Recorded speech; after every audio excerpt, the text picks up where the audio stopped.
we bring you Creeps by Night.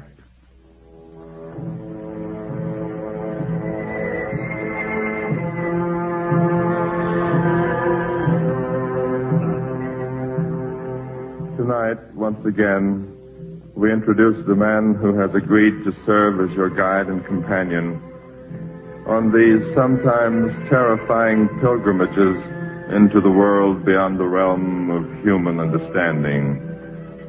The man who, for reasons that cannot be presently explained, must keep his identity a secret. Creeps by Night brings you its anonymous master of mystery, Dr. X.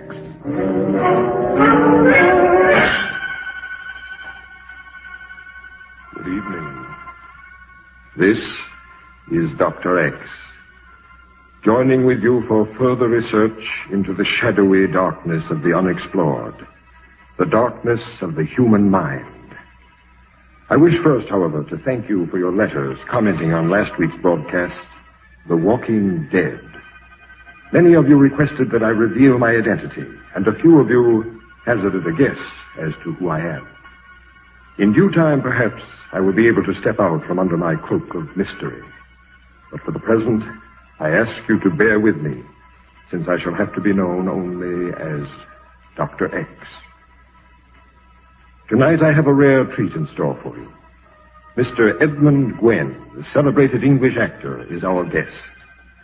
The story I have chosen is drawn from the casebook of medical science and concerns itself with the often ghastly power of fear. Yes, we are all slaves to fear in one form or another. But the fear that forms the basis for our dramatization tonight is undoubtedly the most horrible of them all. It is the fear of... But wait. Let me draw aside the curtain and bring you Mr. Edmund Gwenn as Ramsey in The Strange Burial of Alexander Jordan.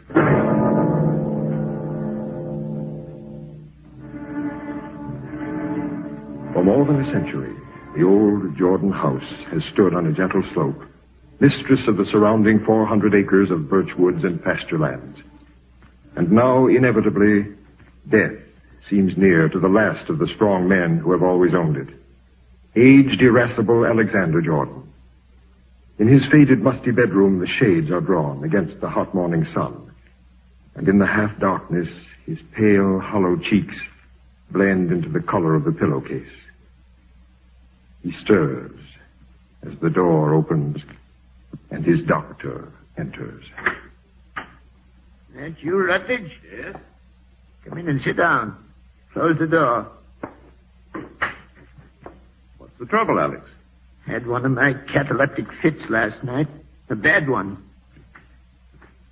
I'm going to die pretty soon, Rutledge. Suppose you let me do the guessing. Don't interrupt.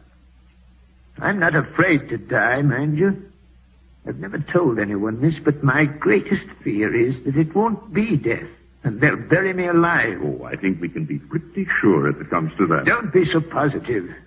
38 years ago, a young butcher who called himself a doctor pronounced me dead when I had a cataleptic fit. Near got me buried, too, if I hadn't come out of it on time. That was 38 years ago. Could happen again.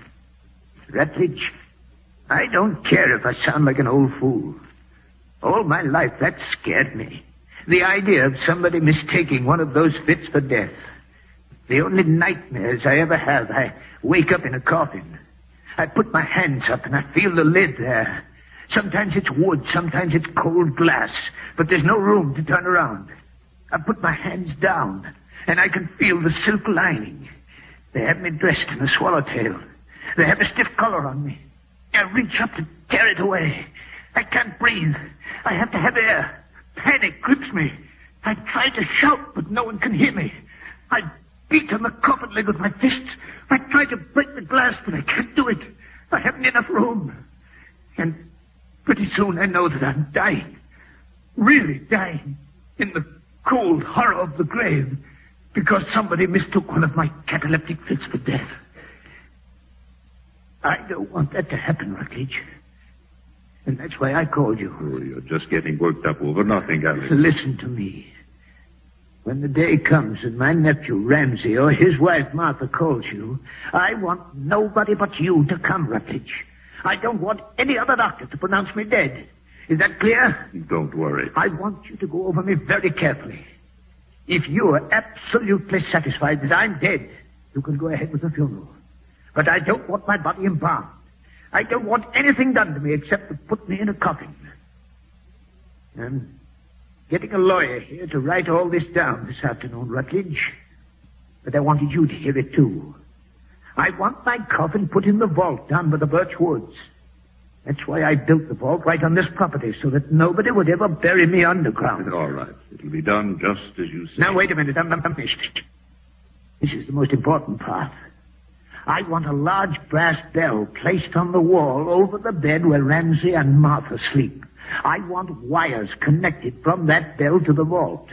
Electric wires. What for? I want a push button attached to the ends of those wires, and I want the button placed in my hands as I lie in the coffin, so that in case I'm not dead, in case I awaken, I can ring the bell and let them know.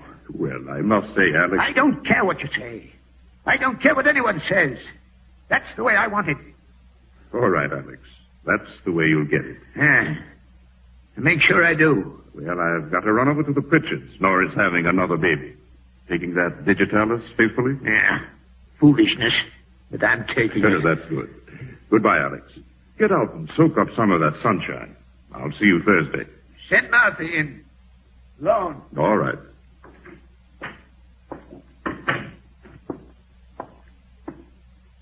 Just a minute there. Dr. Rutledge? Oh. Hello, Ramsey. I'd like to know why you came this morning, Doctor. I came because I was sent for. Why doesn't somebody tell me when the doctor's been sent for?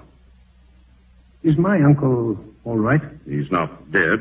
That's what you want to know. Not quite yet. See that he keeps on taking that prescription I left. He wants to see your wife. Alone. Martha? You heard me. Goodbye, Ramsey. I know the way out without your help. Goodbye, Dr. Rutledge.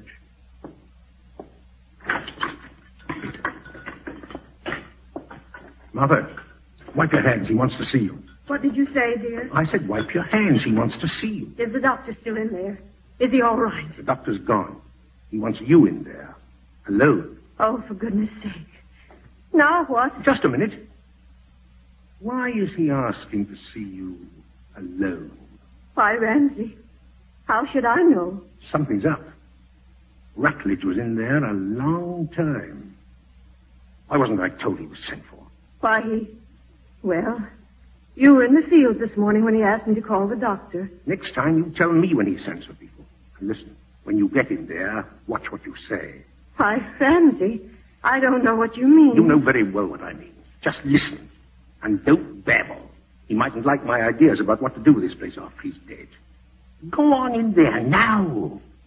You've already wiped your hands 6 times. Yes, Ramsey, dear.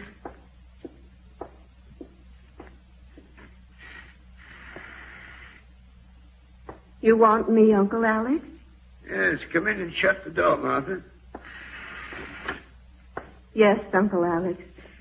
Was the coffee all right this morning? Yes, fine.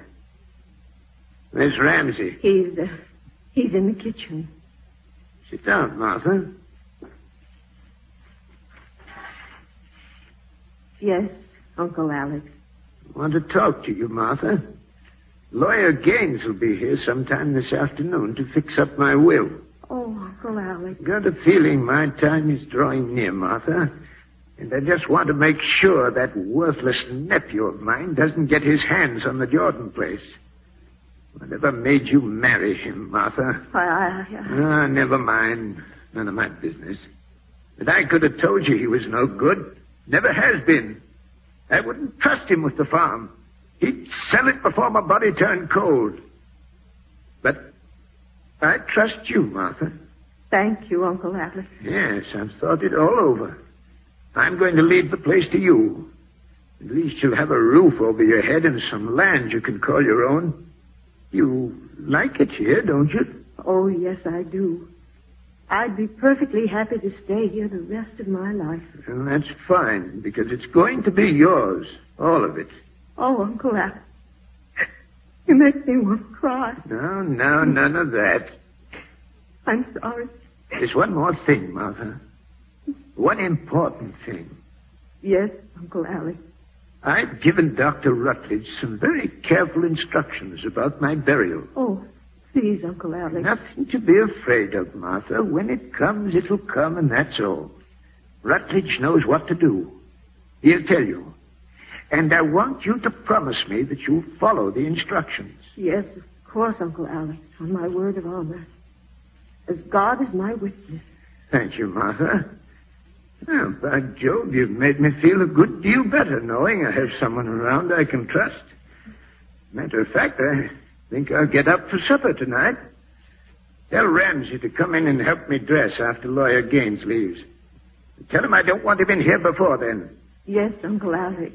And don't breathe a word about this to Ramsey. I won't.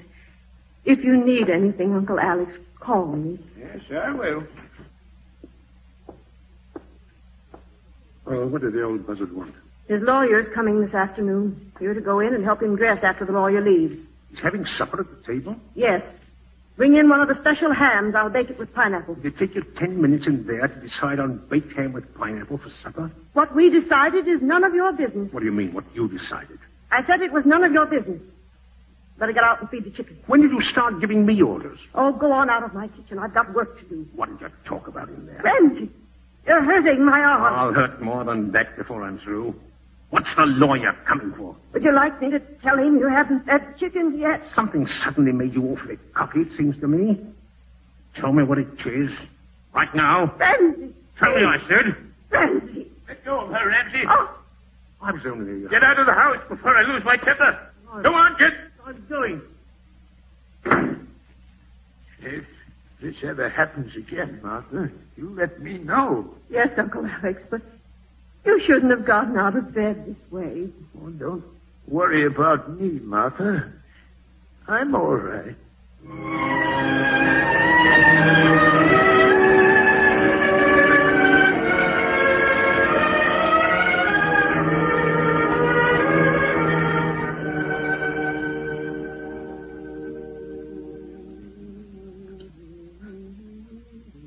Bacon and eggs for his breakfast.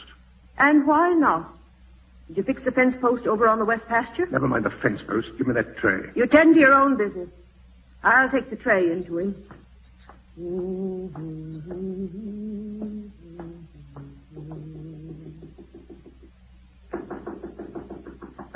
Your breakfast, Uncle Alex? That's funny. Uncle Alex? Uncle Alex? Oh, my Lord. Ramsey! Oh, Dr. Rutledge! Ramsey!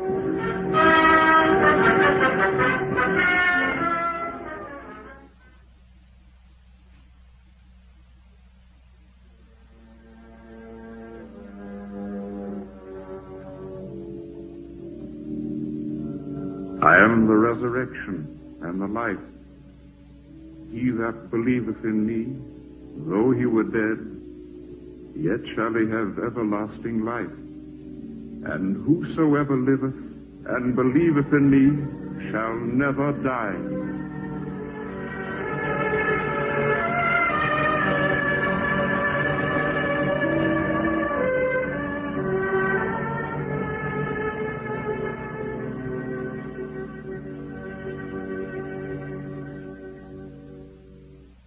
What's the matter with Martha, Doctor?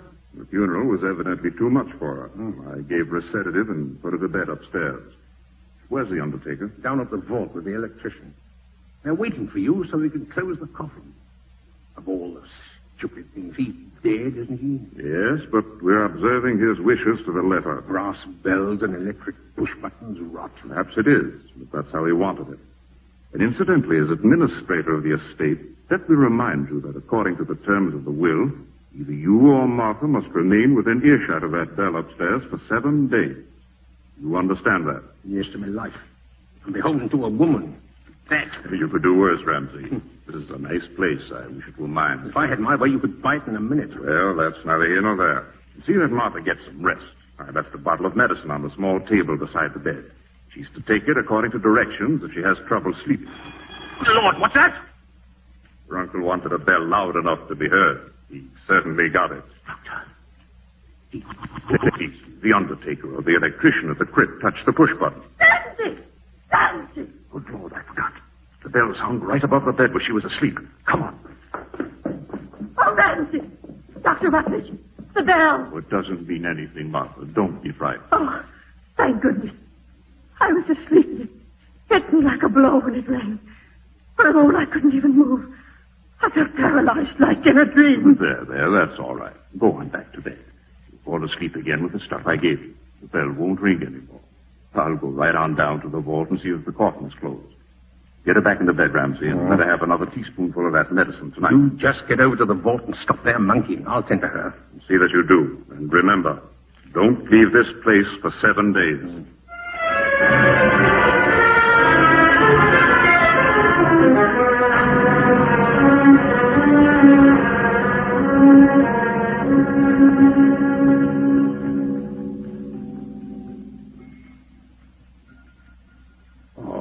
What's the use? Is it morning, Ramsey? No. Can't you go to sleep? No. I must sleep. Sure, you've got things your own way. Go on, sleep. Don't mind me. I'm just a hired man around here, just a hired man.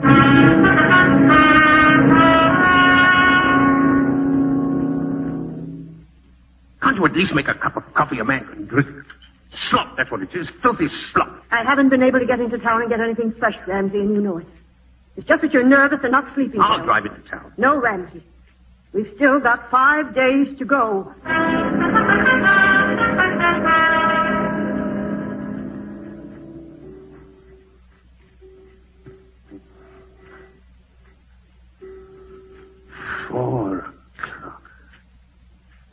Why can't I sleep? Why? 3 nights of it now. 3 nights with that bell hanging over my head. Oh. Martha, you asleep? It must be that stuff Rutledge gave her. I'll take some. I can't stand it any longer.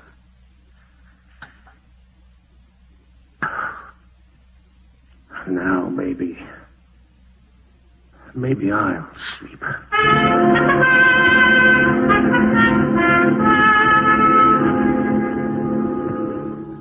I tell you, Martha, there's only one thing to do with the place. Sell it. You're wasting your time, Ramsey. I will not sell it. I'm not getting any younger. I want a roof over my head. That's what Uncle Alex intended. But now's the time to sell farms. We can get a good price. To begin with, Ramsey, it doesn't even belong to me. Well, it will in 2 more days, won't it? Yes. If that bell doesn't ring.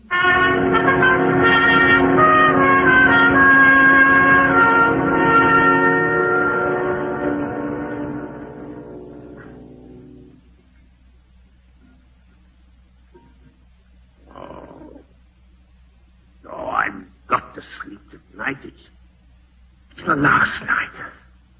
Tomorrow, the place is ours. I'll take some of that medicine that worked before.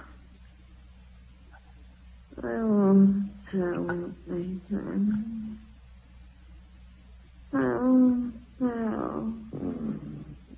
Talking in her sleep. I won't tell. She's dreaming. Having a nightmare. Too much of this dope, maybe. You must wake up. Martha! She's dead to the world. The stuff Rutledge gave her must be powerful. That gives me an idea. Don't trust you, Yes, dear. You won't have to trust me much longer, you dried-up old fool. Let's have a look at this bottle. I guess it's all right to turn the lamp on. She won't wake up. There. Now let's see what the label says. Maximum dose, 1 teaspoonful every 12 hours. Caution. Overdosing may be fatal. Overdosing may be fatal, eh? So, Jordan, We'll see about that. Maximum dose, 1 teaspoonful. I could put 3 in her coffee tomorrow morning. She'd never know the difference. That stale coffee's bitter as gall anyway, and that it fits everything. Yes, I'm her only relative. If she dies, I get the place. Oh, why didn't I think of this before? Why did I wait 6 days and nights with that bell hanging over my head? Why did I? Oh, good Lord! Am I dreaming? No, it can't be. It can't. Stop! Stop that ringing! Nancy! Nancy! The bell! I can hear it, you fool! Quick! Nancy! Stay where you are! I'll stop it! Nancy, what did you do? What do you think I did? The wires.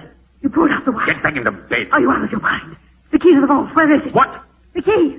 Uncle Alex must be You're alive. crazy. He rang the bell, didn't he? You were dreaming. Get back to bed. Give me that vault key, Randy. Give it to me. Now take it easy. Don't stand there telling me to take it easy. Uncle Alex may be fighting for breath, breathing against the coffin. Get the key. All right. I'll go down there. I'll go with you. Doesn't need 2 people. Just let me get into my clothes. I don't trust you, Randy. You've got no right to say a thing like that, Martha. What difference does it make to me whether Alex is alive or dead? I don't stand to gain anything. He left the Jordan place to you. Oh, now where did I put that key? Must be in this drawer. Hurry, Randy. I'm hurrying. There, here it is. You took something else out of that drawer, Randy. I did not. Just the key. What's the matter with you anyway? Where are my shoes? Under the bed. I'll be watching you from the window, Randy. If Uncle Alex is alive, yell to me. And I'll phone Dr. Rutledge.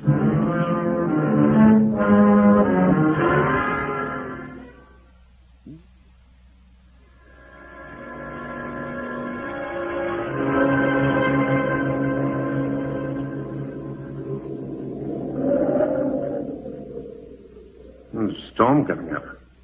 That wind's from the east. Now, let's see if this key fits. Fits all right, but it won't turn. Ah, there we are. Now, where's that light switch? Here it is. Yeah, that's better.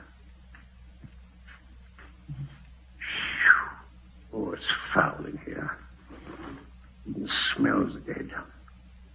There's the coffin. Hope they didn't screw down the lid. No, it comes right up. Yeah. He hasn't moved. He's dead. Yes, just the way he was when they put him in there. With his hands folded over the bell button. He didn't ring that bell.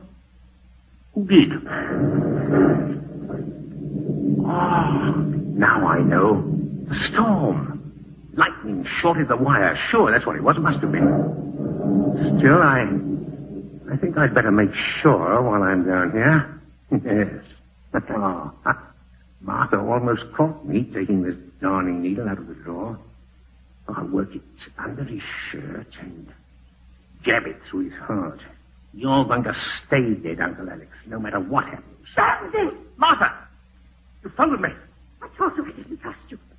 What are you doing with that darning needle in your hand? Nothing. Get out of the way. Let me look at him. Dead. Stone dead. Who rang the bell? Well, how should I know? Maybe his ghost. You were about to do something with that needle.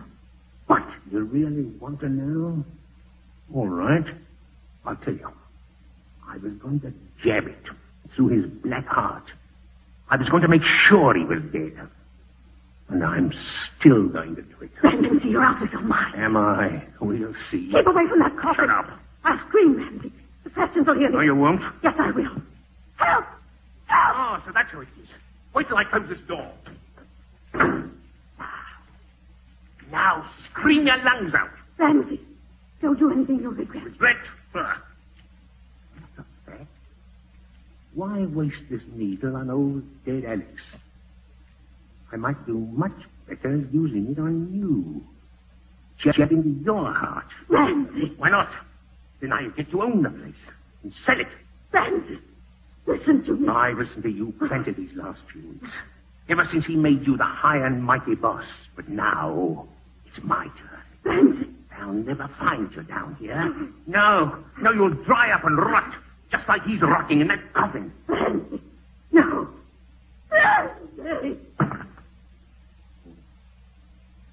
Fainted before I could touch her. Wait a minute. That gives me an idea. There's a better way of doing it. Carry her up to the house, pour that medicine down her throat, give her an overdose. She'll be dead by morning, and no one can pin it on me. Oh, this is beautiful. Everything's working out fine. You're going to be rich, Ramsey. You're rich. Get the door open first, and then... Lord, the key's on the outside. And it's a snap lock. No! Oh, what am I going to do? I'm locked in here. I can't get out. The door's solid open. 6 inches thick. There are no windows. No air. Well, the push button's in his hands. I keep ringing it. Yes. Sooner or later, someone will hear it. Yeah, this should do it. The Prestons or the MacArthurs, they're bound to hear it and investigate. I'll keep ringing it all night. I'll... Oh, the wires. Wires in the bedroom. I ripped them out. The bell won't ring. Look out! I'm trapped! I'm trapped in here! I'm trapped!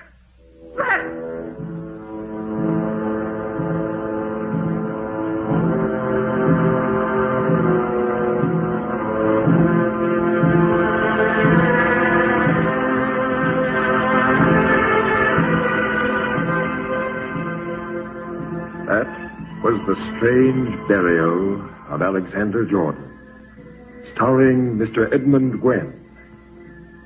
For our next exploration into the darkness of the human mind, I have invited the celebrated exponent of the Mysterioso, Peter Laura, to be our guest. So join with us when once again we raise the shadowy curtain of the unknown and look deep into the souls of men. Until then, this is your master of mystery, Dr. X, leaving you with Creeps by Night.